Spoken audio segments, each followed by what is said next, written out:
अस्सलाम वालेकुम स्टूडेंट्स, उम्मीद है आप सब ठीक होंगे। हमने जो अपना लास्ट टॉपिक पढ़ा था that was the production of electricity from traditional methods, यानी जो रवायती तरीके हैं उस तरह उनमें उनकी मदद से किस तरह से हम इलेक्ट्रिसिटी बिजली को प्रोड्यूस करें। अब आ रहा है, हमने नया टॉपिक स्टार्ट करना है non traditional methods of producing electricity, यानी गैर रवायती तरीके जो कि अभी इतने आम नहीं हुए हैं, जिनके ऊपर काम जारी है ताकि इनकी मदद से हम क्या कर सकें, बिजली पैदा कर सकें। क्योंकि आपको पता है कि आबादी में इजाफे के साथ साथ बिजली की ज़रूरियात में क्या होता जा रहा है, इजाफा होता जा रहा है। तो हमने वो वेज डिस्कवर करने हैं जिनकी मदद से हम अपनी इलेक्ट्रिसिटी को प्रोड्यूस कर सकें। ठीक है जी। नॉन ट्रेडिशनल के अंदर सबसे पहले जो आपके पास आ जाता है वो है सोलर पावर, यानी सूरज की रोशनी से हम जो है बिजली बनाने का अमल, उसको क्या बोलेंगे, सोलर पावर से हम इलेक्ट्रिसिटी प्रोड्यूस करें। ये जो प्रोसीजर है ये अब पाकिस्तान में भी आम होता जा रहा है।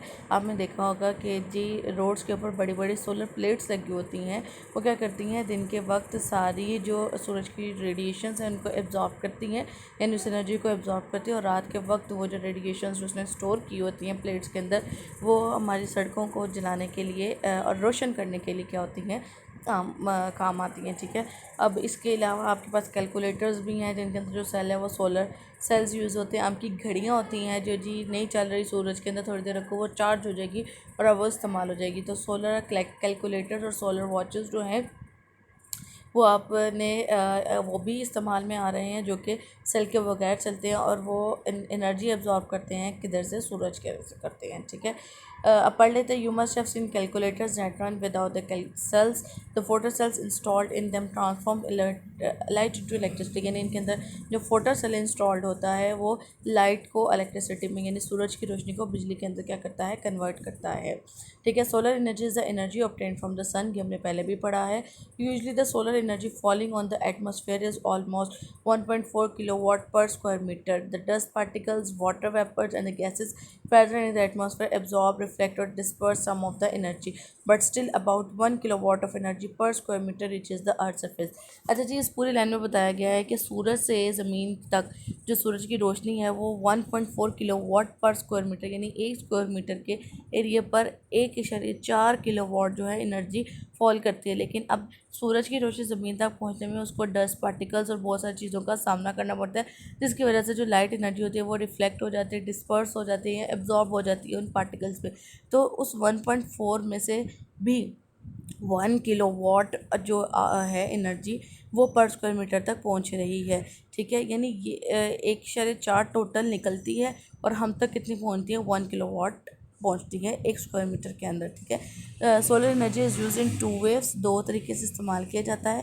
पहला तरीका क्या होता है, सोलर पैनल्स एब्जॉर्ब हीट, जो मैंने आपको बताया वो पैनल लगे होते हैं वो हीट को एब्जॉर्ब करते हैं। अब ये जो सोलर पैनल में बता रहे हैं ये कंसिस्ट होते हैं बड़ी बड़ी प्लेटों के ऊपर, जिनको काले रंग से क्या किया जाता है, पेंट किया जाता है। उसके बाद बता रहे हैं जी, the absorbed heat is use to heat houses और रन वाटर हीटिंग सिस्टम, यानी वो काला रंग की क्वालिटी है कि वो अपने अंदर हीट को एब्जॉर्ब कर लेता है, तो इसलिए उसके प्लेट्स को क्या किया जाता है, ब्लैक किया जाता है, ताकि वो हीट की लार्जर क्वांटिटी है वो एब्जॉर्ब कर सकें। ठीक है। अब वो कह रहे हैं ये जो एब्जॉर्ब की हुई हीट है ये आपके घरों को गर्म करने के लिए या पानी को गर्म करने के लिए इस्तेमाल किया जाता है। ठीक है। और वो कह रहे हैं कि इन रिफ्लेक्टर्स की मदद से स्टीम भी प्रोड्यूस की जाती है, और जो कि टर्बाइंस को क्या करेगी, रन करेगी, और उससे क्या होगी, इलेक्ट्रिसिटी प्रोड्यूस होगी। First method to produce the electricity from the solar panel. ठीक है, ये आपने पढ़ लिया। अब सेकंड हेडिंग आ जाएगी आपके पास। सेकंड मेथड के अंदर इसमें क्या किया जाता है, सूरज की रोशनी को डायरेक्टली हम इलेक्ट्रिसिटी के अंदर क्या कर देते हैं, कन्वर्ट कर देते हैं with the help of the solar cells. ठीक है। वो कह रहे हैं कि एक सेल का जो वोल्टेज है, यानी जो इलेक्ट्रिसिटी प्रोवाइड करने की कैपेसिटी है वो बहुत ज़्यादा थोड़ी है, लेकिन हम क्या करते हैं, जब हम एक सीरीज़ के अंदर, एक लाइन के अंदर बहुत सारे फोटो सेल्स को कनेक्ट कर देते हैं तो वो इनफ वोल्टेज प्रोड्यूस करता है, जिससे आप इलेक्ट्रिसिटी क्या कर सकते हो, प्रोड्यूस होती है, इनफ इलेक्ट्रिसिटी प्रोड्यूस होती है, जो कि आपके किसी भी चीज़ को चलाने के लिए इस्तेमाल हो सकती है।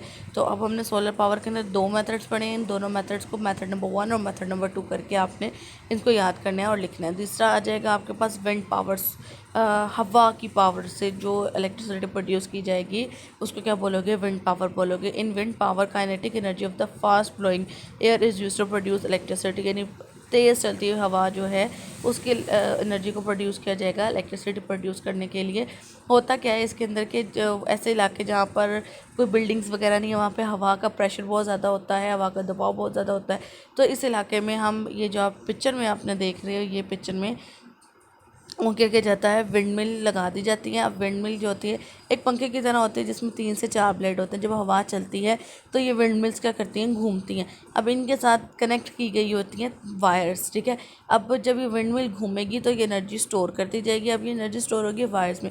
अब ये जो वायर्स है एनर्जी को ट्रांसफ़र करेंगे किसके अंदर, जनरेटर्स के अंदर, ठीक है। और जनरेटर जो इलेक्ट्रिसिटी को क्या कर देगा, स्टोर कर देगा और ये इलेक्ट्रिसिटी जो है हमारे पास प्रोड्यूस हो जाएगी। अब हम पढ़ लेते हैं। अब आपने यहाँ से यूज़ करना है अब कि in wind power kinetic energy of the fast blowing air is use to produce electricity.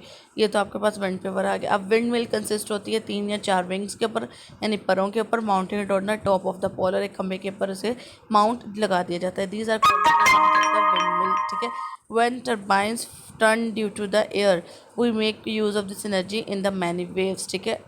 Traditional windmill is used to grind grains and to fetch water from the well, but the modern windmill is used to run generator that produce electricity। यानी windmill का इस्तेमाल क्या है, बहुत पुराना है। पहले क्या किया जाता था कि चक्की आटा पीसने के लिए इस्तेमाल कर दिया जाता था, या कुएं से पानी निकालने के लिए इस्तेमाल कर दिया जाता था, लेकिन अब इसको हम इस्तेमाल कर रहे हैं इलेक्ट्रिसिटी प्रोड्यूस करने के लिए।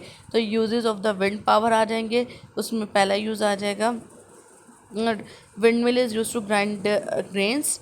दूसरा आ जाएगा windmill is use to fetch water from the well, ठीक है। अब तीसरा आ जाएगा modern windmill is use to run the generators that produce electricity. बस आपने यहाँ तक याद करना है, ठीक है। देन आ जाएगा टाइडल पावर, यानी अब पानी की लहरों से की जो एनर्जी है वो इलेक्ट्रिसिटी की प्रोड्यूस करने के लिए इस्तेमाल की जाएगी। Big tides of water are generated in sea due to the attraction of the moon. So जो चांद की अट्रैक्शन की वजह से समुद्र के अंदर लहरें प्रोड्यूस होती हैं, बड़ी बड़ी लहरें प्रोड्यूस होती हैं। इन लहरों के अंदर जो एनर्जी मौजूद होती है वो इलेक्ट्रिसिटी प्रोड्यूस करने के लिए इस्तेमाल की जाती है। वो कह रहे हैं the energy of tides is known as a tidal energy, ठीक है। ये आपके पास टाइडल एनर्जी की डेफिनेशन आ गई। अब इस्तेमाल यूजेस आ जाएंगे। Tidal energy can be use to produce electricity, ठीक है, यूज़ आ गया। अब how tidal power is use, इसका आंसर आ जाएगा a dam is constructed for this, ठीक है। एक डैम बनाया जाता है। जब हाई टाइड आती है, बड़ी लहर आती है, तो वाटर जो होता है इस डैम के अंदर चला जाता है, और जब वो पानी जो होता है वो निकलता, मतलब जब उसके अंदर जाता है तो उसके अंदर ऑलरेडी जो टरबाइन होता है वो घूमता है।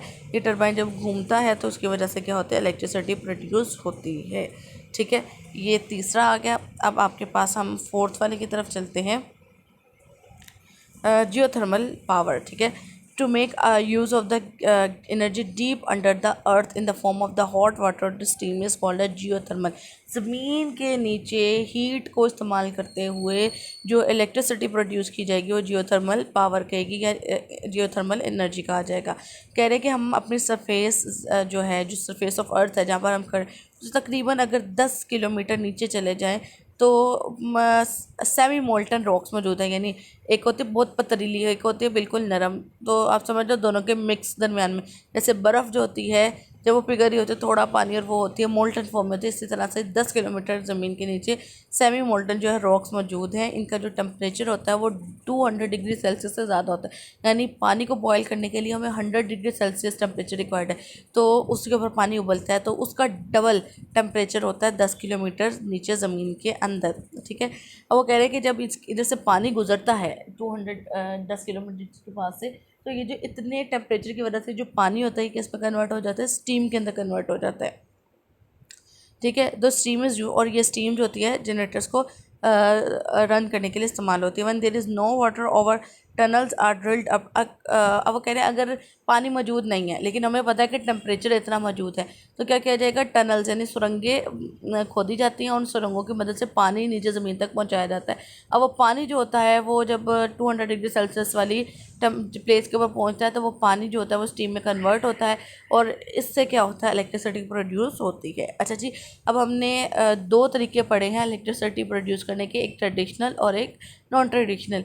एटलीस्ट 2 आपने मेथड्स ट्रेडिशनल में से याद करने हैं और 2 जो है नॉन ट्रेडिशनल में से। यानी मैंने आपको 4 पॉइंट्स पढ़ाए हैं, नाम आपने चारों के याद करने हैं, लेकिन जिनकी एक्सप्लेनेशन है किसी भी 2 की आप याद कर सकते हैं जो आपको ईजी है याद करने के लिए।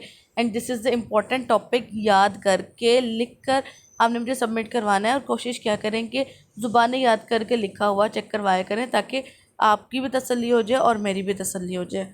ठीक है जी, अल्लाह हाफिज़।